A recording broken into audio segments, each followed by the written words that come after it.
자, 영어는 고고학이 아닙니다. 반복, 학습의 환상에서 벗어나야 합니다. 자, 영어를 고고학처럼 배우는 한국의 잘못된 접근법이 아직도 변함이 없습니다. 옛날에는 문법과 단어, 그리고 수거 암기로, 지금은 영어 리스닝, 회화도 발음 규칙과 표현 암기로, 또는 수거 등등 암기하는 것으로 모든 것을 고고학처럼 학습하고 분석하고 수십만 개를 암기해서 사용하겠다는 각오로 접근하는 반복된 잘못된 접근법을 지금도 하고 있습니다. 자, 인간의 언어는 상상할 수 없는 뛰어난 능력을 가지고 있습니다. 동물과 인간의 소리를 구별하며 인간이 만든 가짜 언어에는 뇌가 활성화되지 않았습니다. 자, 듣고 이해한다는 것이 아직 어떤 것인지 아직은 알지 못합니다. 앞으로도 영원히 모를 수 있습니다. 반복에 의해서 이해하는 것 같지만 한 번에 알아듣기도 합니다.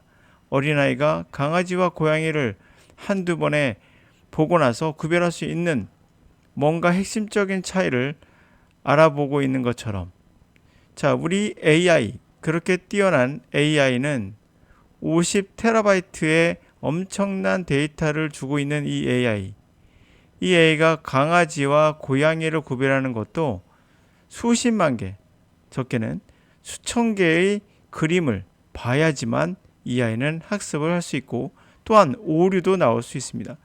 그러나 인간 어린아이는 한 번에 본 강아지와 고양이를 한 번만으로도 그 핵심적인 차이를, 이게 뭔지는 우린 모릅니다. 이것을 구별하기 때문에, 그래서 이것의 능력이 그대로 언어로 가 있는 거예요. 그래서 영어 발음의 부정확한 소리 파동을 의미로 한 번에 인지할 수 있는 신기한 능력을 가지고 있지요. 언어는 그런 것입니다. 학습이 그래서 아닌 거죠. AI는 학습이 맞습니다. 그러나 인간의 언어는 학습이 아닙니다. 고대 그리스어 에릭 그릭이라는 것과 현 사용되는 영어는 하나는 문자 위주이고 하나는 살아있는 소리라는 거예요. 중심이. 문자는 언어가 아닙니다. 그래도 물론 독해는 언어 습득에 도움이 되긴 합니다.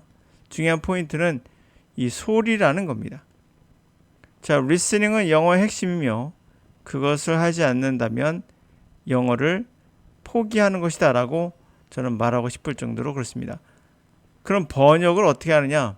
네, 번역은 AI가 많이 따라왔습니다. 그러나 인간의 회화, 리스닝은 다릅니다. 자, there is no one best way. 가장 하나의 최고의 방법은 없다.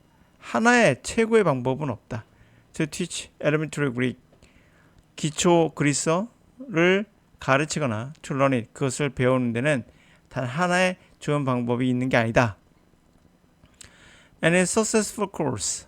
성공적인 과정도 will depend on complex interaction. 복잡한 상호관계, 상호작용에 의존하게 될 것이다.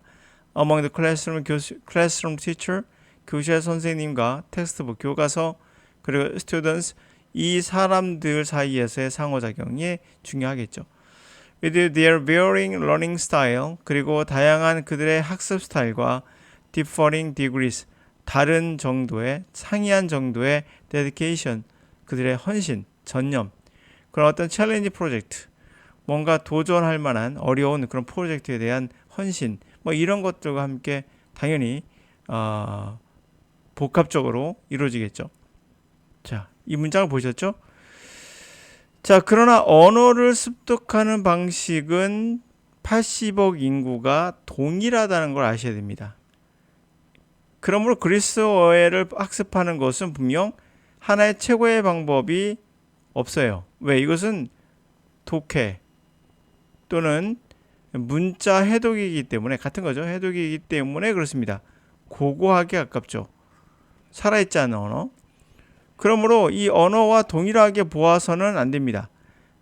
언어는 분명 하나의 방법으로 습득되고 있어요. 모든 전 세계 아이는 2살이 되면, 3살이 되면 정확하게 말을 하기 시작하고 3살이 되면 문장을 구사합니다. 몇 개월 차 안에 있어도 큰 차이는 없어요. 이런 것이 바로 또 동일한 방법으로 진행되고 있다는 결정적 증거이기도 하죠. 자, Introduction at Eric Greek. 고대 그리스어에 대한 소개. 그것은 inspired by frustration. 좌절에 의해서 영감을 받은 것이다. 왜 스탠다드 북, 스탠다드 텍스트북. 표본 교과서에서 얻은 좌절. 다시 말하면 뭐예요? 이게 너무 어렵거나 설명이 제대로 안 돼 있거나 효과가 없는 거죠. 그거에서 얻은 좌절로 뭔가 고대 그리스어에 대한 소개를 해야겠다라고 이제 감명을 받은 거예요. 그래서 began several years ago, 수년 전에 이 소개가 시작되었고 하나의 typewritten manual, 타자로 쓴 어떤 매뉴얼로서 prepared part of, 뭐 일부로서 undergraduate instruction, 학부생들을 교수하는 improvement, 개선, 학생들을 가르치는 것에 대한 개선 프로젝트로서 유니버시티 캘리포니아 버클리에서 그런 일부로서 도입된 그러한 손으로 타자로 쓴 매뉴얼로서 이 소개서가 인트로덕션이 시작됐다는 거죠.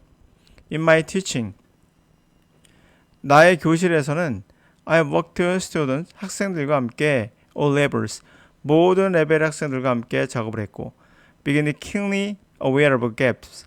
자, 맹렬하게 통렬하게 그 차이를 격차를 인지했다는 거죠. With which many students, 많은 학생들이 arrived advanced undergraduate. advanced 하면 뛰어난 학부생들과 grade courses, 대학원 과정. 그러니까 이제 다시 말하면 뛰어난 학부생이 뭐겠어요? 월반한 거죠. 그래서 대학원에 들어오는 학생인 거예요. 그리고 이제 졸업한 사람의 학생 코스, 대학원생이겠죠. 하여튼 대학원이라 보시면 됩니다. 그런 거에 들어올 때 정말 격차가 꽤 나더라라는 얘기예요.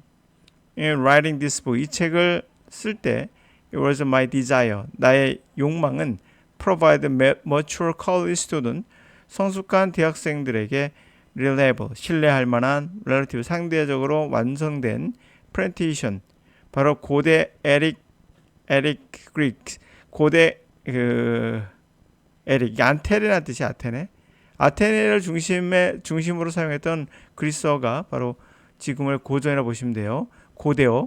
고대 그리스어의 어떤 상대적으로 완성된 그런 프레젠테이션을 제공해주고 싶었다라는 거죠.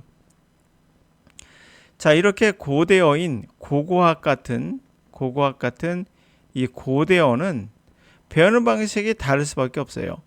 근데 여기서 사용했던 방식을 그대로 가져와서 분석해가지고 가르쳤던 것이 바로 뭡니까? 여러분이 배우고 있는 영어 구문 독해 같은 거예요.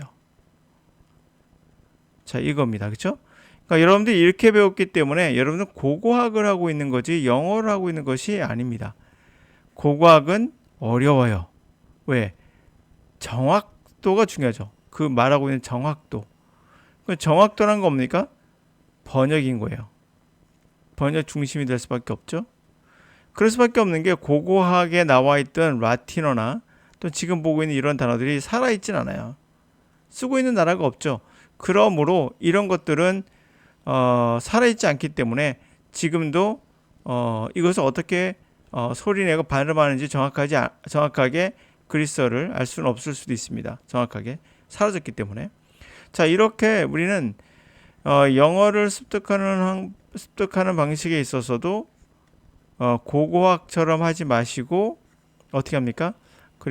그래서 뭐로 학습적으로 하지 마시고 어린아이처럼 하셔야 돼요. 그럼 어린아이처럼 한다는 건 뭐냐?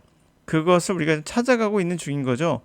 그거에 대한 확실한 정답을 갖고 있나? 전 세계에서 그걸 갖고 있는지 모르겠으나 다가간다가 정답이겠죠. 모든 것은. 자, 분명 어린아이처럼 배워야 되는 건 80억 인구가 그렇게 배웠기 때문에 맞는 거예요. 오케이. 이건 정답입니다.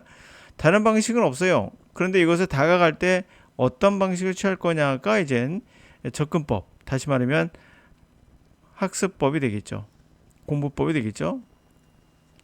자, 제가 취하고 있는 건 제가 누차 말씀드렸으니까 그런 형식으로 다가가는 게 전 정답이라고 생각하고 있어요. 하여튼 그렇습니다.